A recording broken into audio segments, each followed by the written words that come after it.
as a teacher, I was making about 10,000 yuan a month. And my boyfriend at the time, this was a different one, not the yak herder, he was making 2,000 yuan a month. And he was performing a marketing job that was making sure that the school was retaining students. So he arguably had one of the most important jobs. The Chinese teachers alongside of us made 5,000 yuan a month.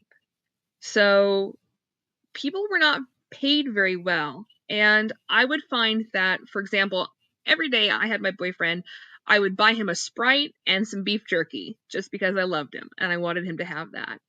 But he asked me to stop doing that because he said I was spending way too much money on him and I can't afford to do that. And he felt bad because he calculated how much money I was spending and he's like, that's a quarter of my salary. Stop doing that. For me, it was nothing.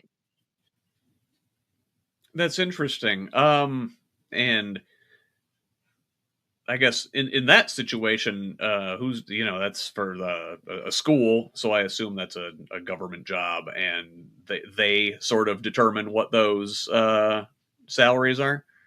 Well, so the English training schools were all privatized. Hmm. But they found that foreigners expected a certain standard of living. And if you were a local Chinese resident, you were used to things being crappy, right? But if you were a foreigner, you came over and you realized, hey, some of this stuff is kind of crappy. So they paid you a higher salary to compensate for that.